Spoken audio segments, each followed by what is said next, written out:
Y bueno, el día de hoy vamos a comenzar una nueva serie, pero antes de presentarte el título y el nombre y todo lo que vamos a estar viendo, quiero preguntarte algo. Como cristianos, tú y yo se supone como cristianos que queremos escuchar a Dios, ¿cierto?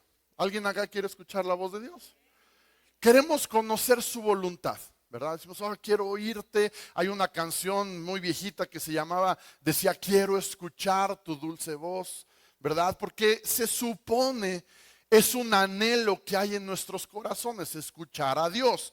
Pero debo de advertirte algo, que es que cuando Dios habla, no siempre es lo que quieres oír. ¿Alguien está acá? No siempre Dios te va a decir las palabras que tú estás deseando o que tú estás buscando. Y sabes, esta nueva serie está basada en el libro de Jonás. Seguramente has escuchado la historia. Y si yo te preguntara, ¿qué es lo que más recuerdas de la historia de Jonás? ¿Qué responderías? El gran pez. Algunos dijeron la ballena, ¿verdad? Pues te aviso, te anuncio que no era una ballena. Bueno, lo más probable es que sí, pero la Biblia no dice que era una ballena, no, la Biblia nos habla de un gran pez. Es lo que más recordamos, pero en general conocemos la historia. Dios llama a Jonás, le da una misión, Jonás huye, ¿verdad? No quiere hacer lo que Dios le dijo porque no le gustó, y después lo avientan al mar, y un gran pez, una ballena, se lo traga, ¿verdad? Y después de 3 días, ¿qué hace? Lo vomita. Imagínate ser vomitado por una ballena, y lo deja ahí en la playa. Y bueno, y la historia la vamos a ir viendo en estos días. Pero sabes, esa es la historia general. Pero en el libro de Jonás hay mucho más que esto que acabamos de mencionar. En el libro de Jonás hay capas. En el libro de Jonás hay detalles tan poderosos y hay enseñanzas tan maravillosas que podemos aplicar a nuestras vidas. Ahora, si yo te preguntara, ¿quién es el personaje principal del libro del profeta Jonás? ¿Qué responderías? Bueno, algunos dijeron Jonás, otros como que no están seguros. Algunos pensamos, ¿verdad?, que es Jonás. Un dato curioso, en todo el libro de Jonás, el único nombre de una persona que se menciona es Jonás. Bueno, al principio se menciona a su papá, pero fuera de eso, hay muchos personajes, pero no se les menciona por nombre. El único nombre que aparece en todo el libro es el nombre de Jonás. Otros piensan que el personaje principal es el gran pez. Verán, no, la historia trata de ese pez que se tragó a Jonás, pero realmente esa parte son 3 versos de todo el libro de 4 capítulos más. En 3 versos no cuenta lo del pez. Si tú estás pensando que Jonás es el personaje principal, déjame decirte que desde mi perspectiva estás equivocado. Yo creo que el personaje principal en el libro de Jonás es Dios. La manera en la que Dios obra, la manera en la que Dios se presenta es maravillosa. Y durante las 4 semanas que vienen vamos a estar casi estudiando verso por verso. Digo casi porque nos va a tener que brincar algunos por cuestiones de tiempo. Pero estas 4 semanas vamos a estar estudiando el libro de Jonás. Y comenzamos en el capítulo 1, en el versículo 1, que dice así: la palabra del Señor vino a Jonás. La palabra del Señor vino a Jonás. Me encanta que el Dios que la Biblia nos revela es un Dios que habla. La Biblia nos enseña un Dios que se comunica con nosotros. Y la buena noticia es que Dios sigue hablando el día de hoy. La palabra del Señor vino a Jonás, y yo estoy seguro que hoy la palabra del Señor vendrá a tu vida. ¿Cuántos lo creen? Pero te advierto otra vez, probablemente lo que Dios te hable no siempre te va a gustar. No siempre lo que Dios te hable va a ser algo que tú vas a querer hacer. ¿Ok? La palabra de Dios vino a Jonás. Seguimos leyendo el versículo 1 y 2. La palabra del Señor vino a Jonás, hijo de Amitai: levántate y ve a la gran ciudad de Nínive y proclama contra ella que su maldad ha llegado hasta mi presencia. Ahí vemos el llamado, ahí vemos la indicación que Dios le da a Jonás de ve a Nínive, proclama contra ella, predica contra ella, anuncia contra ella que viene juicio por las cosas horribles que hacen. Y Jonás, profeta de Dios, recibe esa indicación, agarra un barco hacia Nínive, va, les predica, les anuncia, toda la ciudad entera se arrepiente y se salva, y esa es la historia linda de Jonás, ¿cierto?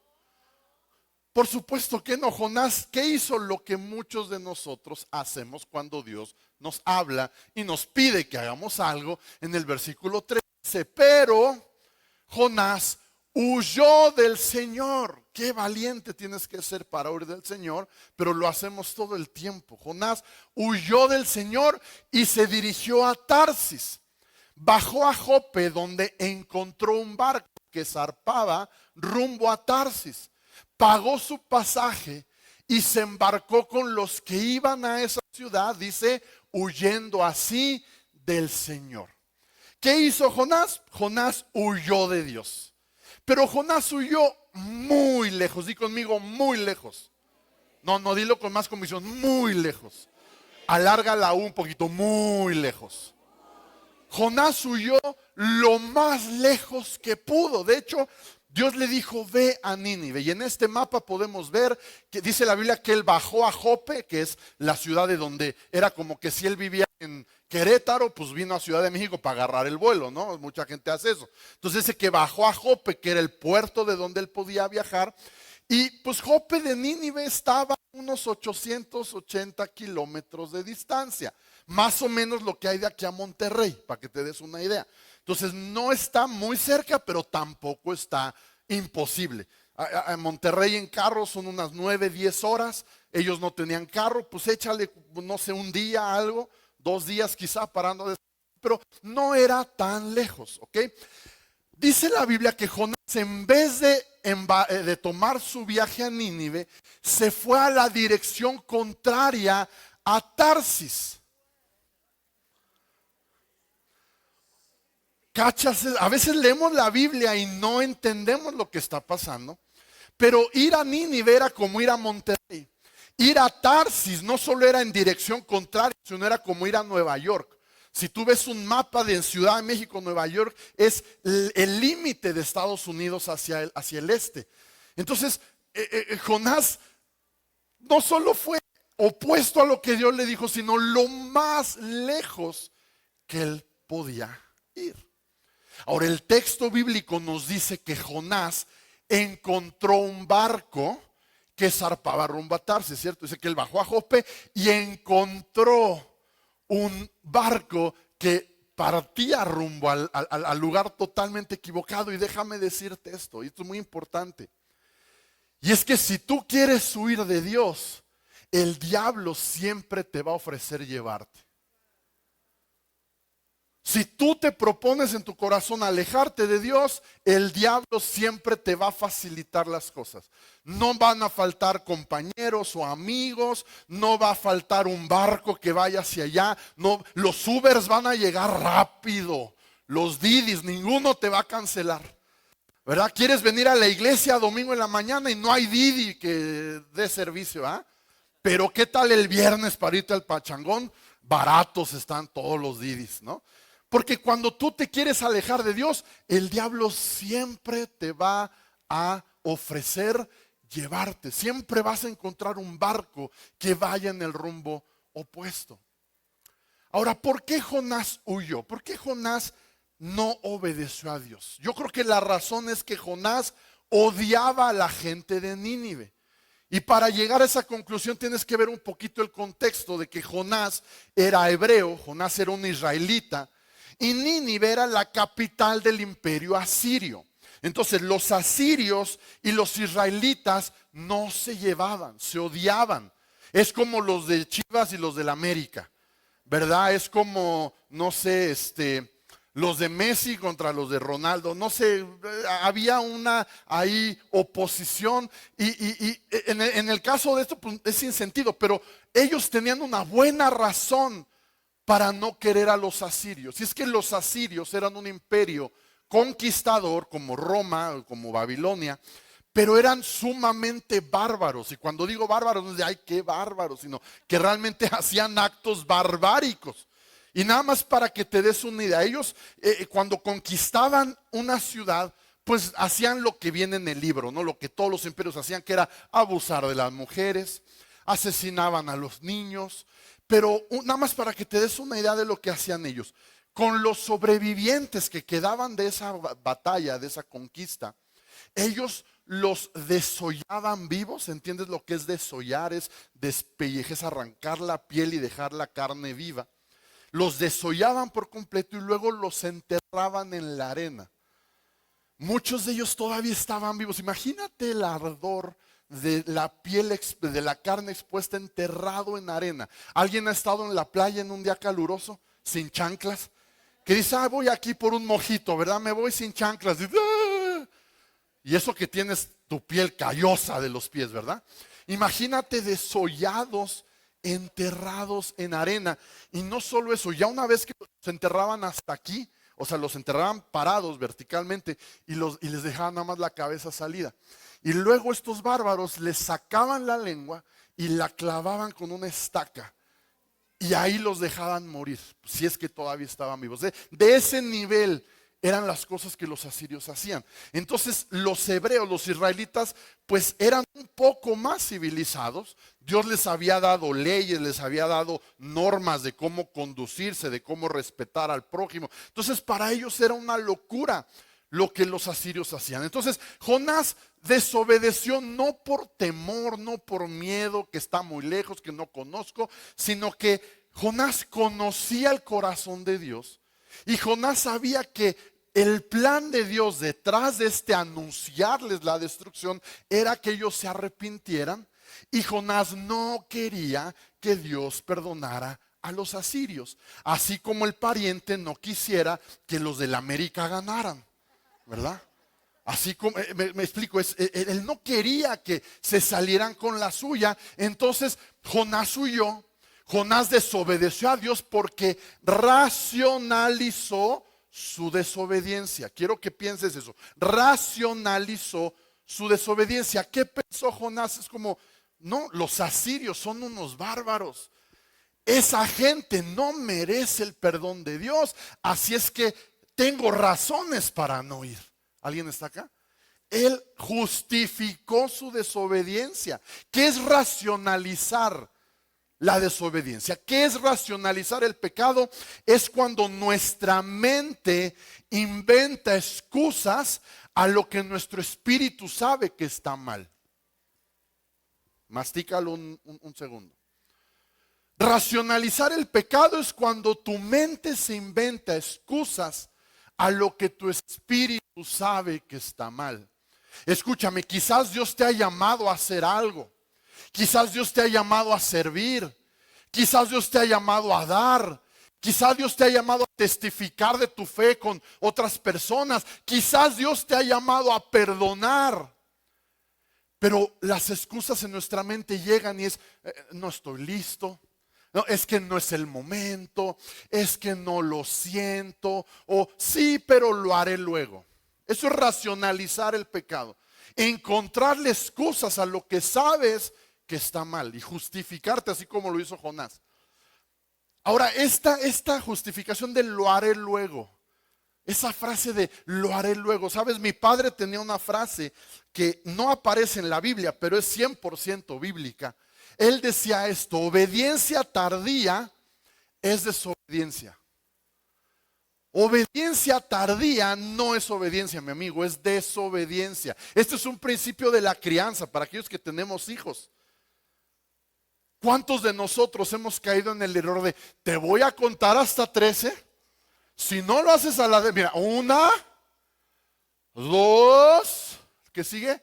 2.5, 2, 3, ¿verdad? No, a la primera, la obediencia debe ser inmediata. Ahora, la obediencia está conectada 100% con la madurez.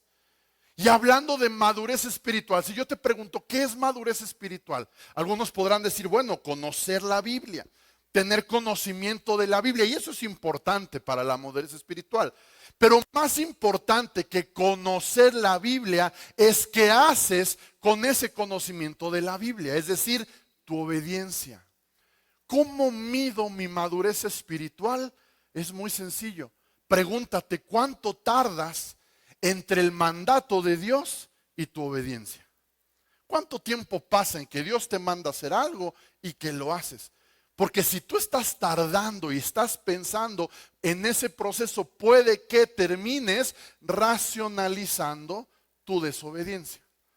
Y te encuentres como Jonás yéndose a todo lo contrario de lo que Dios te mandó, pero con una muy buena excusa. Ellos no merecen ser perdonados, y la excusa que tú te inventes: no tengo tiempo, ahorita no, lo hago después, o no me alcanza, o la excusa que tú puedas pensar. Tenemos que tener cuidado con racionalizar nuestro pecado. Entonces la palabra de Dios vino a Jonás, y Jonás huyó del Señor. Y yo te pregunto, una vez que Jonás huyó, ¿su vida mejoró o su vida empeoró? Con lo que sabemos hasta ahora de su historia, por supuesto que su vida se fue para abajo. Y cuando digo que su vida se fue para abajo, es literalmente se fue para abajo. En el versículo 3 del capítulo 1 dice que Jonás bajó a Jope, lo leímos, ¿no? Jonás estaba donde él vivía y dice que bajó, literalmente su vida va para abajo. Luego en el versículo 5 dice que Jonás bajó al sótano del barco. Luego en el capítulo 2, versículo 3 dice que Jonás terminó abajo en lo profundo del mar. ¿Te das cuenta cómo incluso literalmente la vida de Jonás, al decidir huir de Dios y desobedecer, iba hacia abajo, hacia abajo, hacia abajo? Y vemos a Jonás en el barco en el versículo 4 del capítulo 1. Dice: pero el Señor lanzó sobre el mar un fuerte viento y se desencadenó una tormenta tan violenta, imagínate, que el barco amenazaba con hacerse pedazos. Todos los marineros tenían miedo y cada uno clamaba a su Dios, y arrojaron el cargamento al mar para aligerar el barco. Jonás, en cambio, había bajado ¿a dónde? Abajo, ¿verdad? Porque su vida iba para abajo, al fondo de la nave para acostarse. ¿Y qué hacía? Dormía profundamente. Hay demasiado aquí que podemos analizar y hay mucha profundidad, pero quiero resaltar a los marineros. Estos marineros eran gente que no seguían al Dios verdadero, eran marineros paganos, ¿ok? Adoraban dioses falsos. Pero me llama la atención y me parece gracioso que en el momento de crisis están orando, ¿verdad? En el momento de crisis, bueno, dice que a sus dioses, pero al final de cuentas están orando.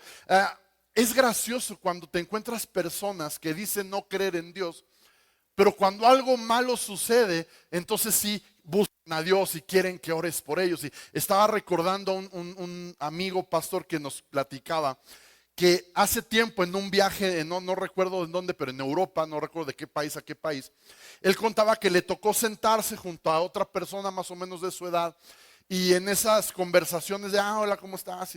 ¿Y a qué te dedicas? Le pregunta, y él le dice, no, soy ingeniero y estoy viajando por trabajo. ¿Y tú a qué te dedicas? Y él le dijo, bueno, pues soy pastor cristiano.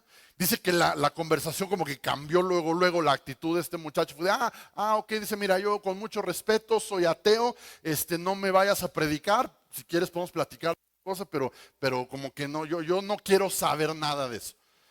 Entonces mi amigo le dice, bueno, pues está bien, o sea, no te preocupes, no tenemos que hablar de nada, cómete tus cacahuates y listo, ¿no? Aquí acabó la conversación. Y ya más adelante en el vuelo nos cuenta que se soltó una turbulencia. La turbulencia son como los baches en el aire y el avión se sangolotea. Hay turbulencitas, chavitas, y hay señoras turbulencias. ¿Sabes? Hay unas que de veras sientes que el avión se va a caer. Y aunque la mayoría de expertos dicen que es casi imposible que un avión se caiga por una turbulencia, cuando estás arriba, a ti no te importa eso, tú sientes que se va a caer. Entonces dice que fue una turbulencia de las que incluso las azafatas, las chicas que sirven el café y todo, llegó un momento donde se acuclillaron en el pasillo y se agarraron fuerte de los asientos de tan fuerte que estaba. Cafés cayeron, o sea, para esas alturas ya los jugos, los cacahuates ya estaban en el piso. Y entonces mi amigo dice que nomás de repente el de al lado le agarró la mano y dijo, ora pastor, ora pastor, ora. Y él se reía porque decía, bueno, no que eras ateo, pues, ¿verdad? Ahorita que se sientes que se cae el avión. Pero bueno, volviendo a la historia de Jonás, los marineros que estaban con él, ellos no habían hecho nada malo. Es decir, la tormenta que se soltó era culpa del pecado de Jonás. Eso está muy claro, ¿cierto? Sin embargo, a pesar de que la culpa no era de ellos, ellos sufrieron. Ellos estaban sufriendo. ¿Por qué sufrieron? ¿Cuál fue su único error? Subir al tipo equivocado a su barco. Ese fue el error. Ellos no habían hecho nada malo, eran personas decentes. ¿Cuál fue su error? Subir a Jonás a su barco. Escúchame, algunos de ustedes tú estás sufriendo porque subiste a la persona equivocada a tu barco. Y no estoy hablando de tu esposo y de tu esposa, eso ya, aunque sea la persona equivocada, se queda así, ¿verdad?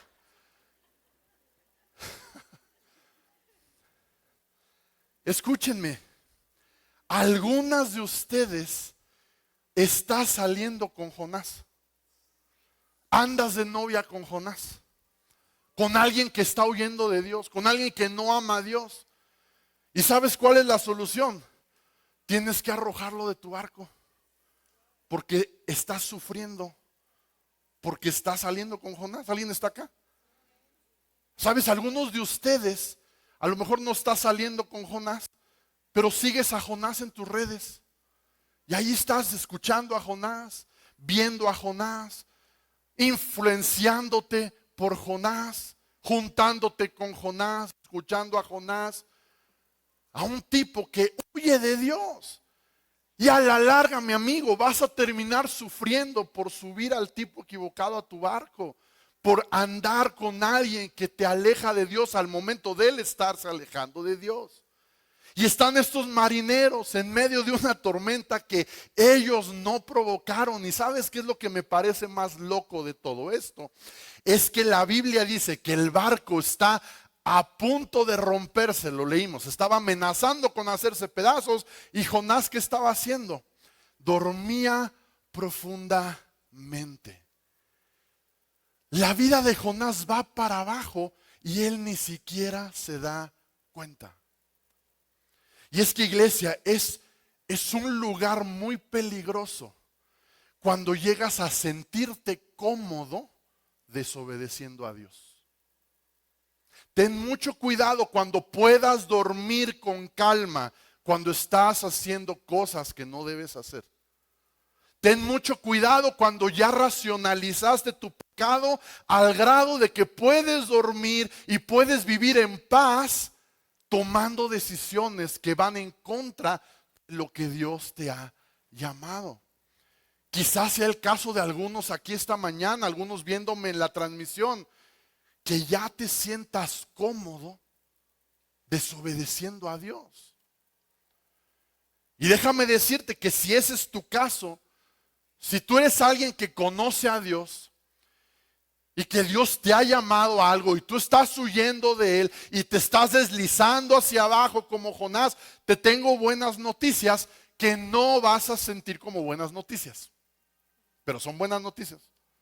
Aunque no las vas a sentir como buenas noticias, pero son buenas noticias. Y la buena noticia es que Dios te va a incomodar. Dios no va a dejar que tú sigas en ese camino, que tú sigas en esa comodidad. Él te va a despertar de alguna manera. Y si tiene que permitir una tormenta en tu vida, las consecuencias te van a alcanzar. Y si es necesario que a tu vida llegue una tormenta, la tormenta va a llegar. Ay, ¿por qué Dios, si es bueno, va a permitir una tormenta? No es porque Dios sea malo, al contrario. Es porque es un Dios sumamente misericordioso que permite las tormentas para hacernos entrar en razón. Algunos culpan a Dios de sus tormentas. No, las tormentas no las manda Dios. Las tormentas Dios las permite para un propósito. Pero hay otros que culpan de todas sus tormentas al diablo. Ay, es que el diablo no me trae asoleado. Hombre, ese diablo, ya búscate otro, ya. Y culpas de todas tus tormentas al diablo cuando la realidad es que algunas tormentas las has provocado tú mismo. ¿Cuántos culpan al diablo de que les hizo perder su trabajo? Pero no, mi amigo, perdiste tu trabajo porque siempre llegabas tarde. El diablo no tuvo nada que ver. Ay, no, es que ese mendigo diablo, mis finanzas, ya ando reendeudado. No, el diablo no te endeudó. Compraste demasiadas cosas en Mercado Libre. Compraste demasiadas cosas en Amazon que no necesitabas, que no podías pagar. No fue culpa del diablo. Ay, es que el diablo, mi matrimonio lo trae asoleado. El diablo no destruyó tu matrimonio. Fuiste tú con tu egoísmo. Fuiste tú dando por sentado que tu mujer te iba a aguantar toda la vida. Y la cansaste y no fue el diablo, fuiste tú. Entonces dejemos de culpar a Dios. Para empezar, eso ya está descartado. No puedes culpar a Dios de tus tormentas. Él las permite. Podríamos culpar de algunas al diablo, pero hay que ser responsables y saber cuando la tormenta la causé yo. Y la vida de Jonás va hacia abajo. Y él ni siquiera se da cuenta. Él está a gusto en su pecado. Y todos los demás ya se habían dado cuenta que el problema era Jonás. El único que estaba plácidamente dormido era él. Y en el versículo 8 leemos esto. Entonces preguntaron: dinos ahora, ¿quién es el responsable de causarnos este desastre? Pero se lo están preguntando por cortesía. Ellos ya sabían que era él. Oye, tú, ¿quién será? ¿Quién crees que sea el culpable? ¿Y cómo sé que ya sabían? Porque le preguntan: ¿a qué te dedicas? ¿Quién eres? ¿De dónde vienes? ¿Cuál es tu país? ¿A qué pueblo perteneces? ¿Qué hiciste? ¿A qué Dios ofendiste? ¿A quién mataste? Que nos cayó esta calamidad. Y la respuesta de Jonás es: ¡oh! ¿Qué responde Jonás? Soy hebreo y temo al Señor, Dios del cielo, que hizo el mar y la tierra firme. Esa fue su respuesta. ¿Te das cuenta cómo Jonás estaba cómodo en la situación en la que estaba? Él cree que está bien. Él cree que tiene razones para no ir a predicarle a los asirios. Él cree que tiene razón y que Dios se equivocó. Soy hebreo y temo al Señor. Otras versiones dicen: soy un adorador del Dios verdadero. Y sabes, mi amigo, creo que es el principal problema en nuestras iglesias hoy en día. Que decimos amar a Dios, decimos temer a Dios, pero no obedecemos a Dios.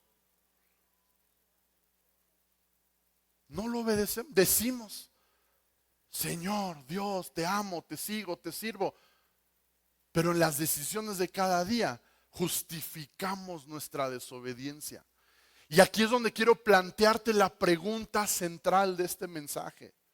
Y le pido al Espíritu Santo que te redarguya y te hable. Y que no sean mis palabras, sino que sea Él hurgando en tu corazón y en el mío también.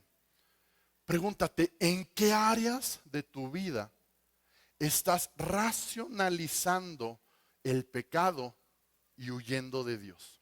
¿En qué áreas de tu vida estás encontrando excusas y estás justificando decisiones equivocadas?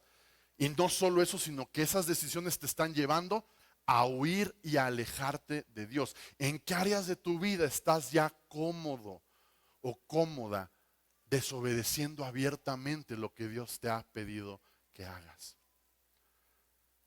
Y en el versículo 11 seguimos leyendo. Dice: pero el mar se iba enfureciendo más y más.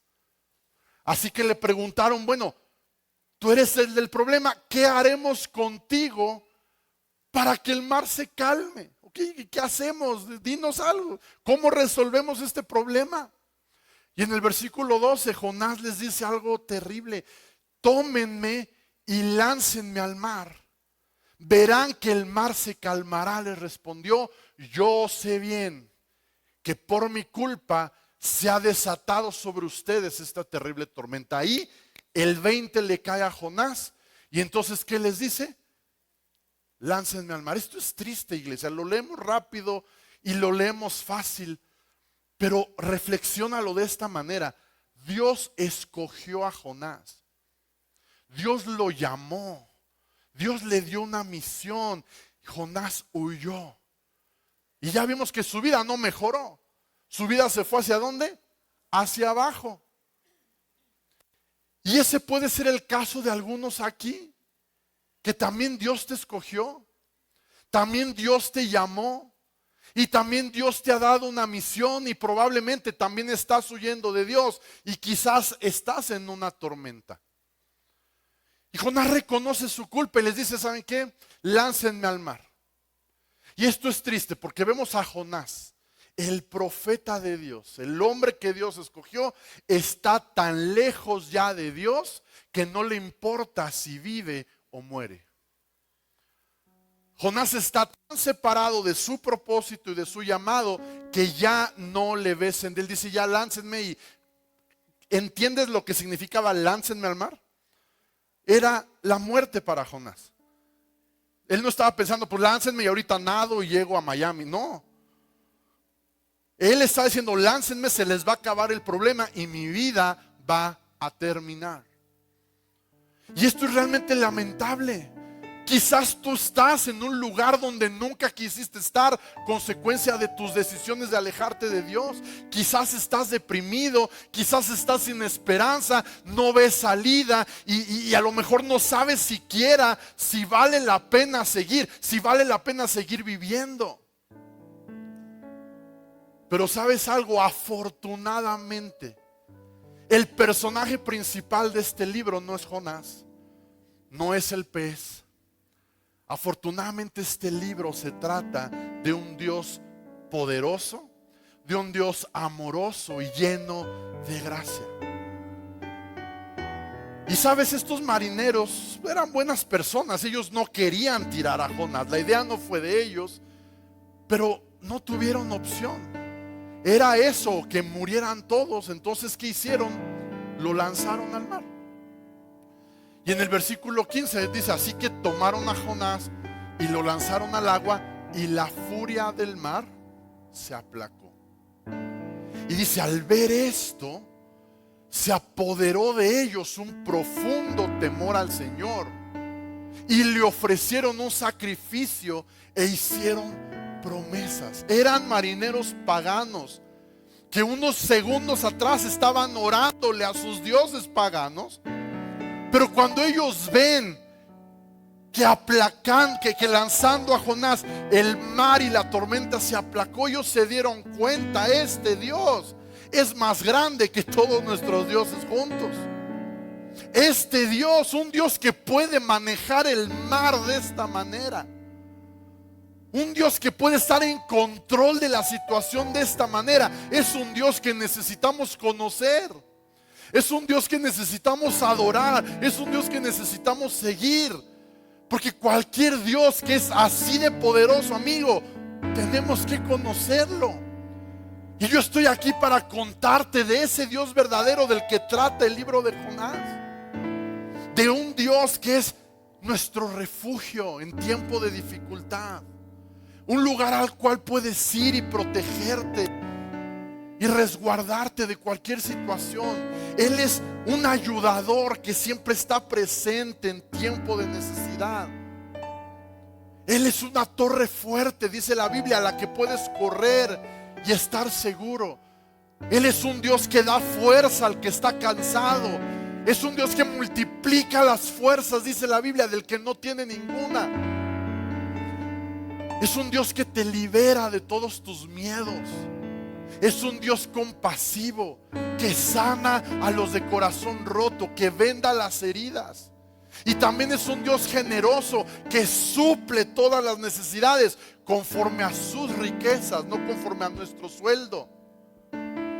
Y por otro lado, Satanás, dice la Biblia, el diablo, él vino a robar, él vino a matar, él vino a destruir. Pero dice que Dios vino a darte vida y una vida en abundancia. Y la buena noticia es que si lo buscas, lo encuentras. Y cuando lo encuentras, descubres que Él es un Dios bueno, que siempre está contigo, que nunca te deja, que nunca te abandona. Y sabes, un Dios así, un Dios como este, es un Dios que tú debes conocer. Es un Dios que tú debes de seguir, es un Dios que tú debes de obedecer. Y Jonás en ese barco ve su vida llegando a su fin. Para él ya no hay futuro. ¿Por qué? Porque la palabra de Dios vino y él huyó. Sabes, hoy la palabra de Dios ha venido a ti. ¿Qué vas a hacer? ¿Qué vas a hacer con lo que Dios te habló hoy? ¿Lo vas a enfrentar y vas a tomar las decisiones que tengas que tomar, o vas a seguir huyendo? La advertencia es que si huyes, tu vida va a ir abajo, abajo, abajo. Y probablemente en algún punto te encuentres desesperado, sin sentido y sin propósito en tu vida. Por eso la pregunta clave es: ¿en qué áreas de tu vida estás racionalizando el pecado y huyendo de Dios? ¿En qué áreas has encontrado excusas y has justificado y ya te sientes cómodo desobedeciendo a Dios? Y quiero terminar diciendo que si eres alguien que hasta el día de hoy has vivido lejos de Dios, hoy es tiempo de volver a Él. Deja de huir, detente, haz un alto y vuelve a Él.